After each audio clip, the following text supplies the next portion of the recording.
Hi student, in the previous lecture we have learned about the democracy, the definition of democracy, what is democracy, government by the people, of the people, for the people is called democracy. And we have also discussed about the features of democracy. So in today's lecture we will discuss about the cons and pros of democracy. It means argument against democracy and argument in the favor of democracy. Arguments against democracy. First of all, we will understand the cons of democracy.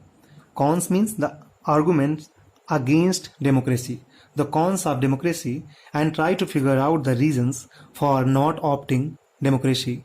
So here are some of the reasons. First one is mobocracy.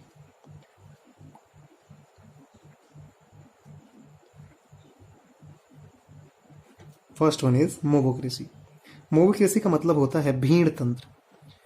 Mobocracy का मतलब है भीड़ तंत्र।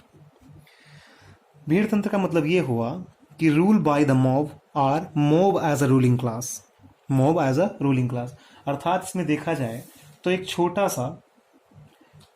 छोटा सा गुट शासन करता है और एक लोकतंत्र में उनके मत को अहमियत देने से भीड़ तंत्र को बढ़ावा मिलता है।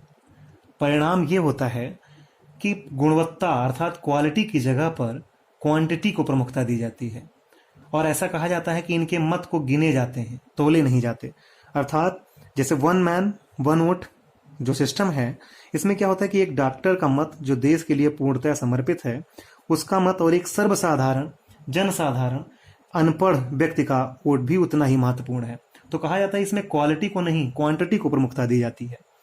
और इकबाल लिखते हैं कि जुमे-हुरियत वो तर्जे हुकूमत है जिसमें जुमे-हुरियत वो तर्जे हुकूमत है जिसमें जुमे-हुरियत मतलब लोकतंत्र, वो तर्जे हुकूमत है जिसमें हाथों को गिना जाता है, तोला नहीं जाता। अर्थात क्वांटिटी देखी जाती है, क्वालिटी नहीं देखी जाती है। जुमे-हुरियत वो तर्जे हुकूमत है जिसमें जुमे-हुरियत अर्थात democracy is a form of government in which हाथों को गिना जाता है, तोला नहीं जाता। अर्थात क्वांटिटी देखी जाती है, क्वालिटी नहीं। तो ये हो गया mobocracy. And the second arguments against the democracy is corrupt leadership. There is no efficient check and balance system for contesting elections in India, which leads to giving power to those who are not eligible for it. और इस form of government में ऐसे लोगों को चुन लिया जाता है, ऐसे भ्रष्ट नेतृत्व करप्ट लीडरशिप को चुन लिया जाता है। और ये होता क्यों है?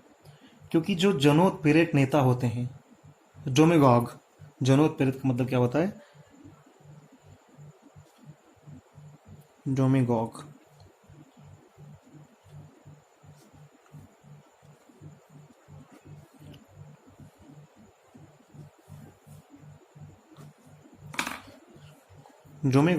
ये क्या करते हैं? ये जो पब्लिक है उनके इमोशंस के साथ खेलकर और उनका वोट ले लेते हैं। जो जनसाधारण लोग हैं उनका वोट उनके इमोशंस के साथ खिलवाड़ करके और उनका वोट ले लेते हैं। तो करप्ट लीडरशिप इस तरह से यहाँ पर पनपती है। The next one is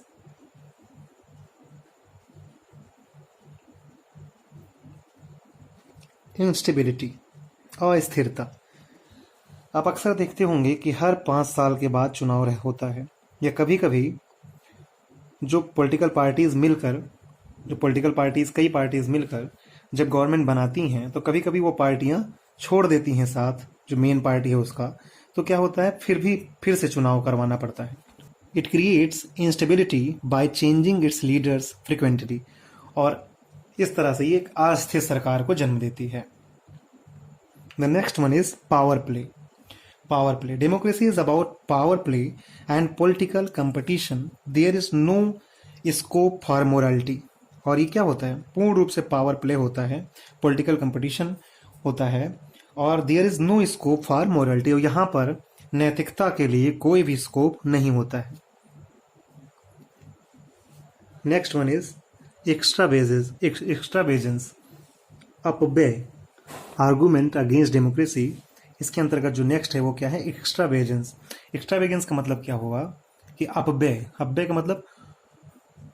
का मतलब कि ये जो फॉर्म ऑफ गवर्नमेंट है ये बहुत ही खर्चीला है।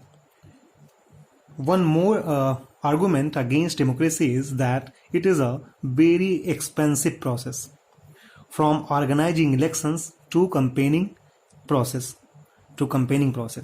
it becomes very huge and expensive।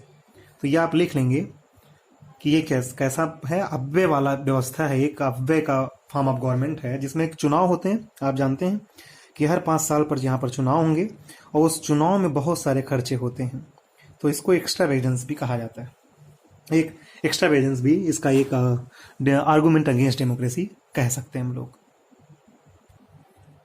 अब हम देखते हैं नेक्स्ट, आर्गूमेंट्स फॉर डेमोक्रेसी या arguments in the favour of democracy. कह सकते हैं now moving on the pros of democracy in which the first one is accountability. First one is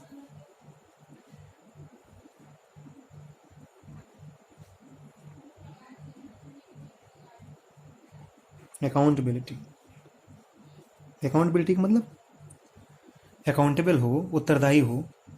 democratic government is a more accountable form of government.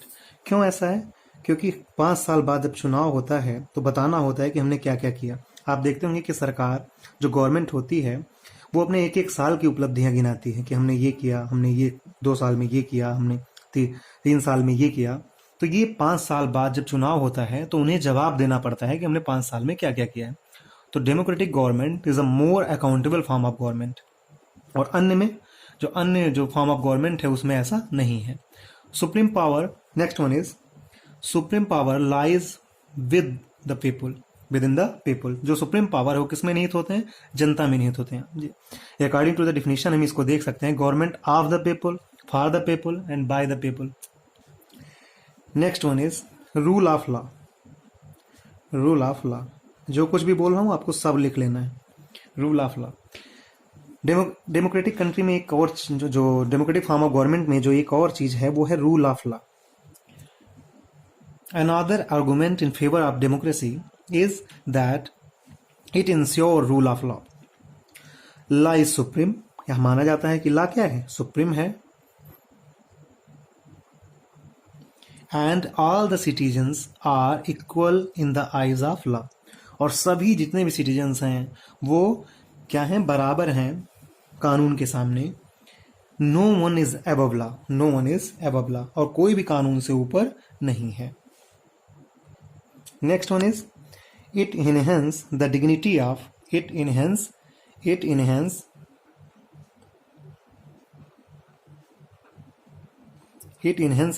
the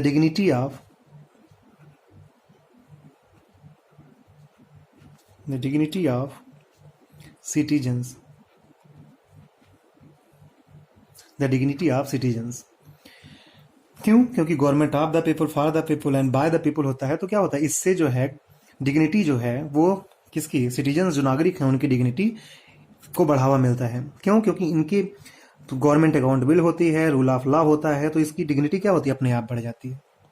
जो citizens हैं उनकी dignity बढ़ जाती है। तो ये हम देख सकते हैं कि अकाउंटेबिलिटी है। And second one is supreme power lies with in the people, with the people, and rule of law, another argument, rule of law, and the fourth one is it enhances the dignity of citizens. It enhances the dignity of citizens. तो इस तरह से हम लोगों ने cons and pros को discuss कर लिया कि क्या क्या एडवांटेज हैं और क्या क्या डिसएडवांटेज हैं, या argument in the favour of democracy, arguments against the democracy, ये सारी चीज़ों को हम लोगों ने डिस्कस किया। अब जो नेक्स्ट थोड़ी बहुत चीज़ें जो छूट रही हैं उसको हम लोग नेक्स्ट वीडियो में डिस्कस करेंगे। और उसके बाद जब एनसीईआरटी शुरू से पढ़ेंगे हम लोग एक बार एनसीईआरटी, तो जो भी चीज़ें यहाँ पर छूट रही हैं वो वहाँ कवर होंगी। जब एनसीईआरटी का ये चैप्टर पढ़ लेंगे what is democracy and Y democracy. तो इसको हम क्या करेंगे, फिर से इसका हम इसको पढ़ेंगे और उसके बाद में इसका क्वेश्चन आंसर भी करेंगे, समझेंगे कैसे इसको लिखना है। तो बस आज के लिए इतना ही। Thank you.